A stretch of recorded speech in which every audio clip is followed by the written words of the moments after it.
I'm going to be very vulnerable and personal with you in this video. By the way, if you're new to this channel, my name is Patrick Will. I'm an ex-TikToker with 150,000 followers. I'm now a comedy writer and adult animation producer. I've written over a dozen half-hour scripts and produced several animations. My goal is to become a showrunner and create an entire animated comedy series, and that's what this vlog series is about. In this vlog series, I'm taking you behind the scenes, documenting the journey. Basically, I'm going to show you everything and talk about everything that I wish all the greats that I look up to had done when they first started. And in this video specifically, I think we could say the theme is other people. I'm going to share my thoughts on dating as a really ambitious person who works a lot and is trying to make something happen. I'm going to talk about my experience with loneliness and isolation from other people, and then something a little bit less deep. Later in the video, I'm going to share with you my literal step-by-step process for how I hire people for my animated projects. The same process that I use to find my animator, my background designer, my voice actors, and the same process that I'm using right now to hire people for the animated project that I'm producing this year. Other people are very, very important.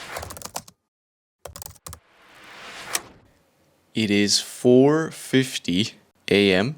I pretty much get up at 4:30 every day, with some rare exceptions every now and then. I just stretched, and I work just 15 minutes after waking up, pretty much every day as well. So my morning routine consists of 4 things. 1, I go to pee. 2, I go stretch. 3, I go get electrolytes and creatine. And 4, I check my crypto portfolio. And that's really it. That's my morning routine. That takes about 15 minutes. And then I just sit down and get to work as fast as I can. I try to get as much bright light in this room as possible. So I have this bright light in my face right now that's not just for the video. People who are much smarter than me say that sunlight, just light in general, in the morning, first thing in the morning, is a very, very, very good thing to get. Unfortunately, it's pitch black out there. There's no sun by the time that I wake up. Obviously, this bright lamp can't substitute sunlight, but there is something to just blasting light in my face the first few hours at least during the morning. For a long while, I was a big believer in working in a pitch black room. I did that for a while, like years. And while sitting in darkness can help focus, it also made me very sleepy, especially those morning hours. And blasting as much light as possible upon waking up into my face, as silly as it sounds, it made me less sleepy. Still tired, but less sleepy. Anyway, why are we talking about this? My goal today is a little bit different than usual. So I'm producing my biggest independent animation project this year. So what I have done, and what I think I'll continue to do, is actually create the series first, and then make shorts for that series. So the other shorts that I made came from my series Nappyville. And so before I even thought about making shorts, I made the series first, right? I developed the show first. And so here's what I always do when I write and create half-hour series is I break it up into 3 phases. Phase 1 is development, phase 2 is the pilot, and phase 3 is the pitch material. And so under development, that's like literally creating the show, right? Creating the characters, creating the world, coming up with the general premise, and all that stuff. And the pilot phase is literally what it sounds like. That's writing the pilot. And then the third phase is the pitch material, basically wrapping a bow around everything, creating a pitch doc, a Bible, a treatment, a one-pager, an elevator pitch, creating concept art. Maybe sometimes I'll create posters for it, basically getting it ready for pitching. And so once all that is done, those 3 phases combined is creating a show. And once all that is done, then I think about, well, do I want to create a short for this show? And that's, of course, a completely different process. But once I have the show, once I know the characters, once I know the world, the overall premise and all that stuff, it also just makes it easier to make a short. And I think the benefit from doing it this way is that if someone sees my shorts and really like them, that show is pitch ready. So if someone sees that short from, let's say, Nappyville, and they really like it, I have all that other work done and ready to pitch. So once all of that other work is done, once the show is created, that's when it makes sense to me to create a short. So that's the way that I've done it so far, and most likely the way that I'll continue to do it. You can kind of call these shorts proof of concept because they come from an existing show. So that's what I'm doing with this next project, this next animated short that I'm making this year. This new animated short is coming from my show Uptown Ducks. So what I'll be doing today is I need to figure out what the short is actually going to be about for this series. Am I going to take a bite out of the pilot script that I wrote and turn that into a short, or is it going to be an entirely different story for this short? So that's what I'll be doing today. It's 5 a.m. now. Have I really been talking to the camera this long? And I'll be doing this until 12:15 p.m., so 7-ish hours, with 1 hour of LinkedIn work somewhere between those 7 hours. But other than that, that is going to be my work for today until lunch. Okay, bye.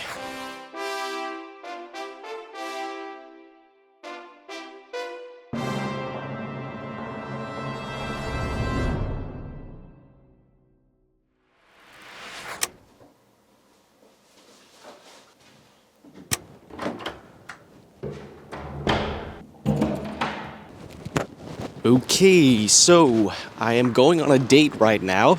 Oh, come on, don't look so surprised. Now you're just being mean. I'm actually going on 2 dates today, like back to back, in 2 different cities. So I'm going to be on the train a lot today. That's why I have my backpack on. If you ever see me out and about in real life, chances are you will see me wearing this backpack. Got water in there, got my laptop in there so I can work wherever I am. I've spent the past 2-ish years sort of in isolation mode. I've just really been focusing on just working, and that was really when the journey started for me, the whole comedy writing, adult animation thingy. And for that whole time, I barely saw my friends, barely saw my family. I didn't date for those 2 years, and now I'm slowly starting to reemerge back into society and start being among human beings again. I went into isolation mode to just work as much as I possibly could, to get as good as I possibly could as fast as possible. And I just knew that I had so far to go. I had so much to learn. People that I spoke to who were writers, who were professional writers, or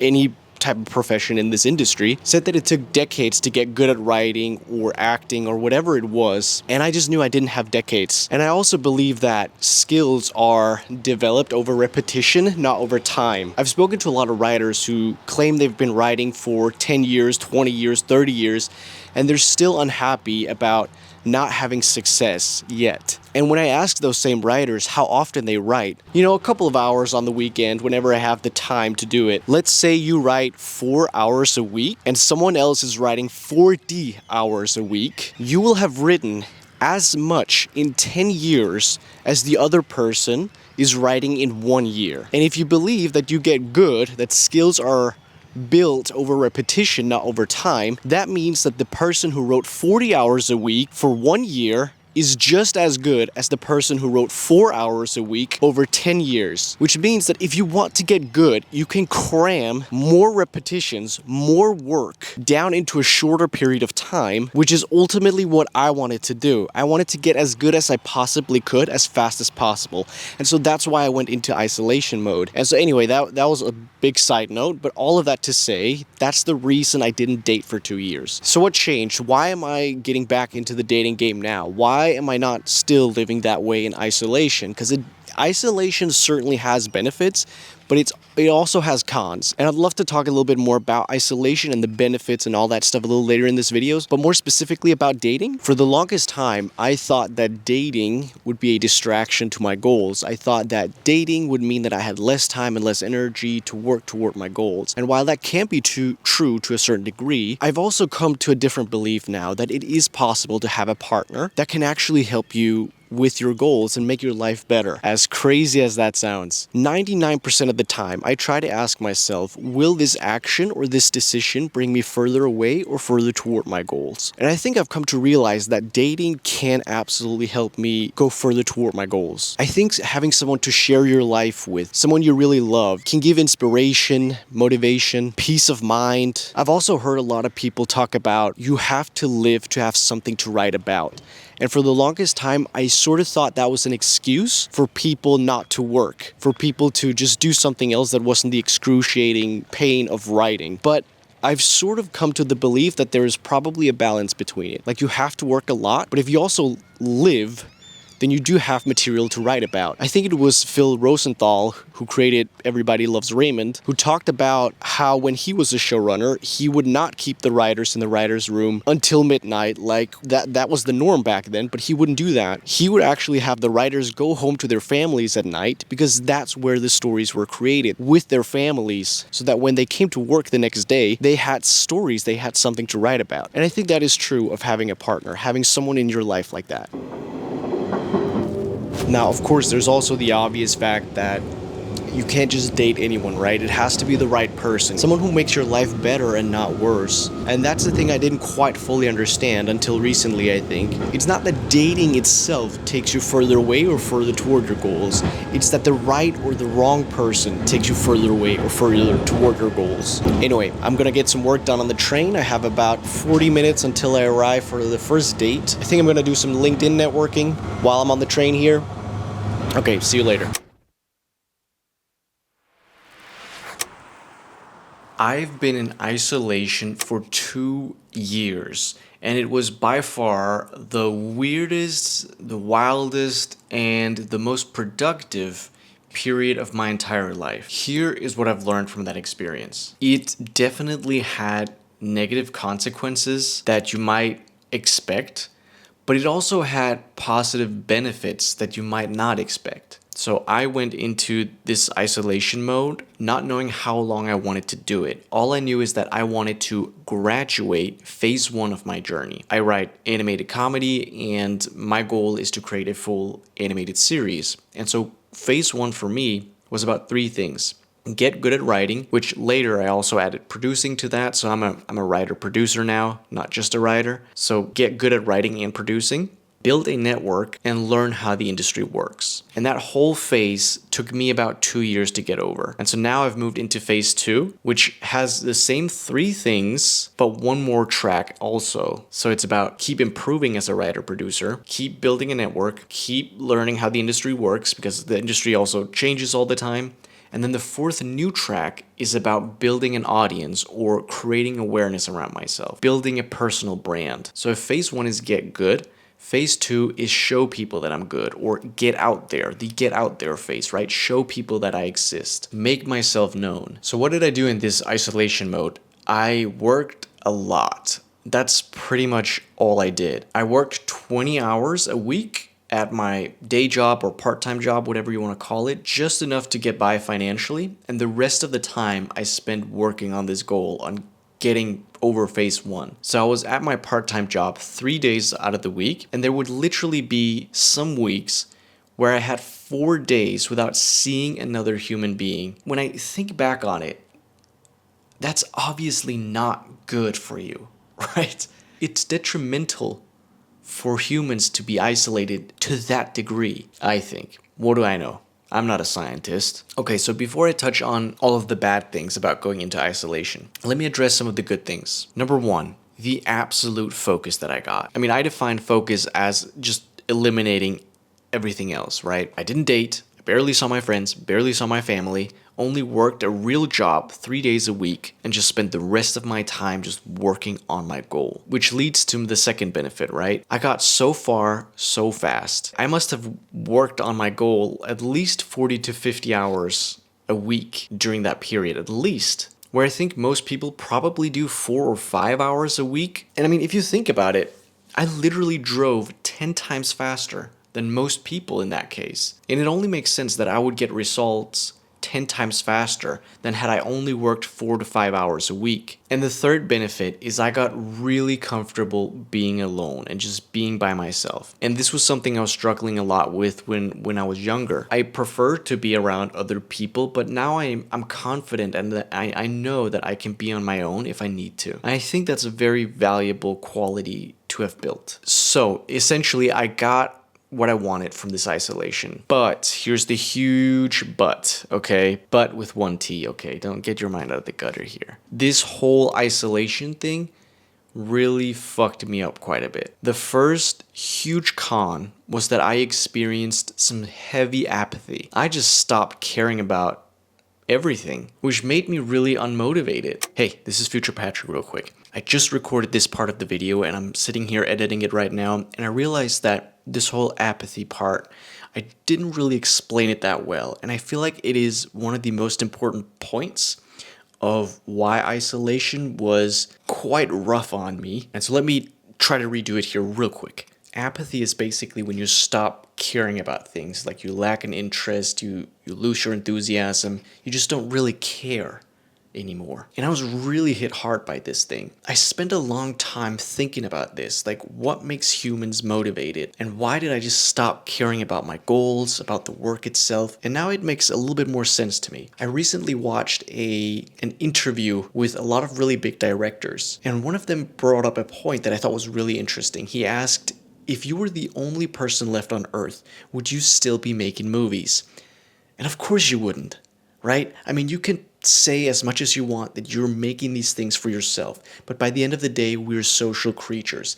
We make art for other people, like to show other people what we're capable of. We try to become successful, to show other people that we're successful, to be loved, to be praised, to be respected. And once I went into isolation mode, I did not spend time with other people. And of course I would lose motivation. We are motivated as human beings, I believe, to show other people what we're capable of, to gain their love, to mate. We want to be successful, to show that we are a good mate. We might be modern humans today, but we're still primitive. We're social creatures. It makes so much sense to me now that in isolation, my motivation just tanked. Okay, back to the video. But I think the absolute worst thing that happened to me in this isolation mode was that I got worse at speaking to people. I've always been a little bit socially awkward. I've had periods where I wasn't very socially awkward, then I've had periods where it was very socially awkward, but not talking to people, not spending time with people ruined my social skills, the little social skills that I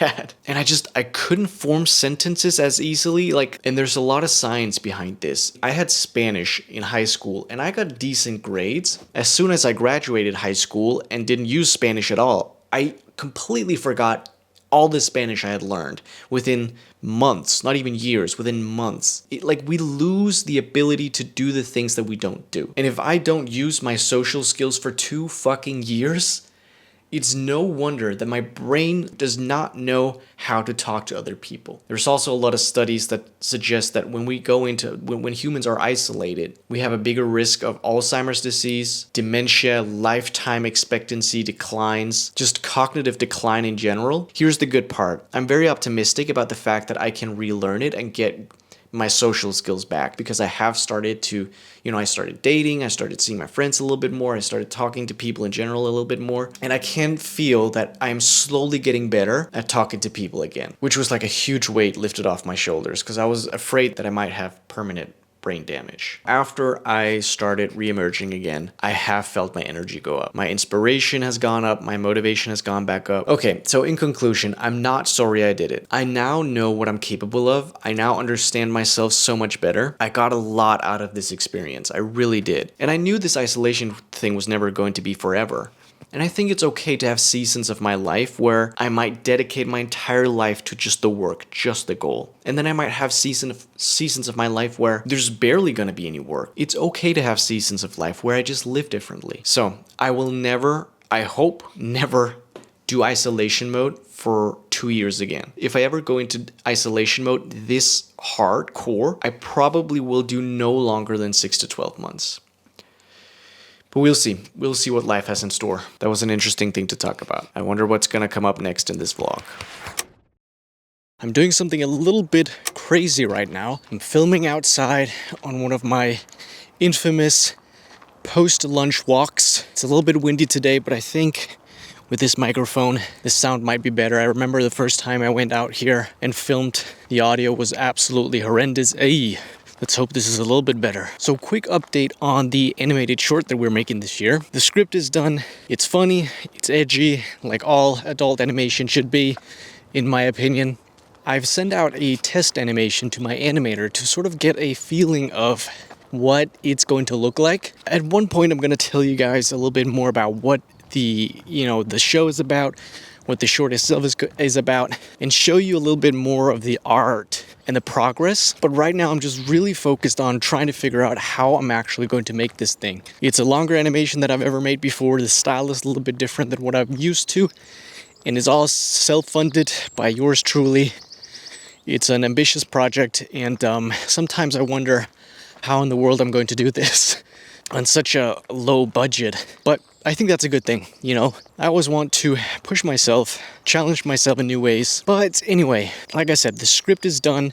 We're looking for voice actors right now. I need to figure out who I need to hire for this project in terms of the other artists. Then we're gonna have a table read, do some rewriting, get lots of feedback on the script. And by the way, I recently did a live stream on YouTube where I literally showed you guys my entire step-by-step process for producing an animated short. The same process that I have followed up until this point when I made my other shorts, and the same process that I'm using right now to produce this short. So I did that as a live stream, and I also posted the video as a regular YouTube video. So if you haven't seen that, go check that out. I just think it's really important to gather as much feedback as I possibly can in all the different parts of the production. So once I've written the script, I try to get feedback on the script itself. After the table read, I try to get feedback from the voice actors, a couple of people who attend in the table read. So the table read itself also functions as a mechanism for getting feedback, right? And after the storyboard, after the animation itself, after the concept art, creating the characters, the backgrounds, getting as much feedback along the way as possible. As you can tell, I think feedback is huge because, and this is kind of the common theme around this vlog, I guess, other people are so important. There are so many people who know so many things that I don't, and it's so valuable to get multiple people's perspectives on my work. So I always try to get as much feedback as I possibly can on as many things as I possibly can. And all of this talk about feedback got me thinking about something. I want to make a deal with you. I want to grow this YouTube channel because I want to be... Oh my goodness, there's so many... Jesus Christ. This is not the right place to film this. Oh my God, the air is infested with flies. Okay, where can I go? Okay, I think we're okay now. Seems like it was just a swarm of flies that just wanted to pass by real quick. Okay, as I was saying, I really want to grow this YouTube channel because growing this YouTube channel would mean that I can justify spending my time creating more content. And the goal with this content is to make it as valuable for anyone watching as possible. Sort of to document my journey, share my mistakes, and share how I do things in hopes that it can help others. I'm on this journey to grow an audience, and I really enjoy making these YouTube videos. Okay, but so my point is, I want to make a deal with you. If we reach 500 subscribers by the end of this year, I'm going to pick 3 of you in the comment section and offer to read any of your scripts for free and give my feedback on them. Like I said, feedback is insanely invaluable to me. Having someone else's perspective on my work has been a game changer for me. So I would like to offer to do the same for 3 of you if we hit 500 subscribers by the end of the year. I think it's possible. I think we can do that. Do we have a deal? Do we have a deal? Okay, so I promised you to share my step-by-step process for hiring for an animation. This is literally what I do every single time I need to hire someone. It's a 17-step process, and I know 17 steps sounds like a lot, and hiring can be a lot, but I also really try to remember that hiring the wrong person can be catastrophic. Hiring the right person can really make or break my project. I really believe that. And so I try to take the hiring process pretty seriously, but also these 17 steps aren't big, okay? Just breaking it down into smaller chunks makes the process so much less overwhelming, and this 17-step process is the same one that I've used to hire for my other 8 animations that I've produced, and the same one that I'm going to use for the animation that we're producing this year. It's the same process that I used to hire my animator, my background designer, my voice actors. So let's go through them, and I hope this is going to be helpful. Step 1. Identify need. What do I actually literally need done? Let's say it's a background designer. What type of backgrounds do I need done? How many? What's the budget? how fast. That's a very important first step to actually understand what I need done before I ask someone to do that for me, right? And step number 2, identify the ideal candidate for that job. Now that I know what I need to get done, I need to understand who would be the best person for the job. Which qualities do they have and which qualities do they definitely not have? And let me tell you a story. When I was looking for my very first animator for my animated short Snappyville, I interviewed a lot of people. And one guy was really, really talented, but he showed up for the interview with no camera. He took a bathroom break in the middle of it that took 15 minutes, and I'm not joking about this. And he shared his screen with me during the interview, I remember, to show me something that he had made, but he forgot to turn it off afterward. And as I was talking to him, explaining the job, I could see his screen and he was doing something completely else. He was not listening. And I remember after the interview, I still seriously considered hiring him because he was so skilled at the animation part itself. And I asked a very successful entrepreneur that I know about hiring advice. And he said something that seems so obvious in hindsight that I just hadn't thought of until that point. And he said, if the person shows up unprepared, no camera, not listening to what you're saying, for the very first interview, that is the first impression he's giving you, then he's probably also going to be like that the next time that I talk to him, or the time after that, or the time after that, or for the duration that I'm working with him. What I've observed is that people tend to try really hard to make a good first impression. If the first impression is absolutely shit, there's a very good chance that this person is not the best person for the job. They might be good at the actual skills themselves, but if you can't trust them, I mean, what's the point of hiring someone who's good at the job itself, but you can't trust them to actually deliver? And so here's a quick list of what I'm looking for in order of importance when it comes to hiring the ideal candidate. The number one thing I'm looking for is trust. Does this person seem trustworthy? Do they have pictures of themselves on social media? Can I even see their social media? Do they show up with a camera for the meeting? And of course, does their portfolio seem legit? Trustworthiness. Let's say I'm hiring a background designer. Next most important thing is, do they actually have background design experience? And are they good at it? And then more specifically, number 3, do they have experience in this specific style that I'm looking for? So that's why step 1 is so important, to identify the specifics in my need. Number 4, are they professional? They don't spam me. I've had so many people do that. If I don't respond them within an hour, they spam me messages. But also not too slow to respond. It doesn't take them 2 days to get back to me. Again, they show up prepared for the meeting, and they show up with questions for the meeting. They actually ask me questions about the project, about myself even. We talked about networking in the previous vlog and how important it is to make other people feel important. If they actually show enthusiasm for me and the project, that's a very good sign. Number 5, do they speak proper English? It's not super important if they are phenomenal at English, but if they can't speak proper English, then it's hard to communicate with them. Number 6, are they excited about the work? And number 7, do they actually like the genre, the adult animation or animated comedy genre, and do they watch it? Not a deal breaker, but that probably contributes to point number 6. Are they actually excited about this? Cool, so that was step 2. Let's talk about step 3. Make a list of platforms that I want to post my job post on, and a list of people within my network that I want to reach out directly to. Step number 4, make a job post template to post on those platforms that I listed in step 3, and make an email template for the direct messages to people in my network. And when I'm talking about people in my network, it could either be people that I might ask if they know someone, or people that I know could be fit for the job that I would just directly ask if they wanted to work with me. Number 5, prepare screening. So the screening for me is just a couple of questions that I ask the candidate that applies to the job in order for me to understand if they are actually the candidate that I'm looking for. So I'm preparing some questions beforehand so I don't have to think about that once people start applying. I come prepared and can move through the hiring process much faster. Number 6, prepare an auto response message to people who apply for the job. And this auto response message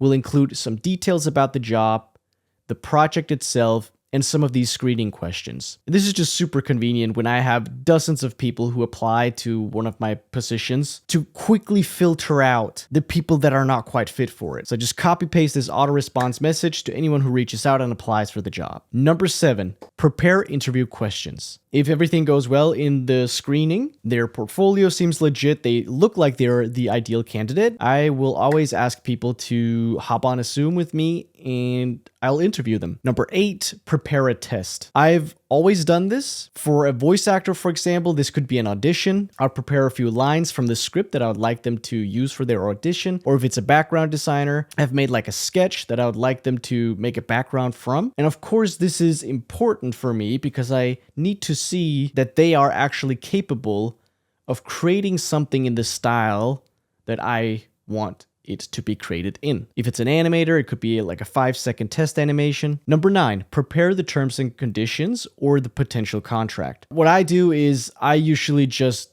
make like a 2-page Google Docs document and just tell them, hey, these are the expectations from you, and these are the expectations from me. This is what's going to happen. You cannot do this. You can't do this. You can post this thing on into your portfolio. You cannot do this with the animation, whatever. I just set out the expectations for both parties and the terms and conditions for working with me, essentially. Number 10, prepare the onboarding process. And now, step 11 is actually post the job posts and reach out to the people directly in my network. So all the work beforehand was just preparing all the posts, the questions, all of that stuff. Now we actually do it. Step 11, post the posts, email the emails. Step number 12, do the screenings and the interviews. So once people start applying, send out the auto messages, do the screenings, try to pinpoint who would be the greatest candidate for this position and interview them. Step 13, do the tests. Sometimes I'll do the tests before the interviews. If it's a voice actor, for example,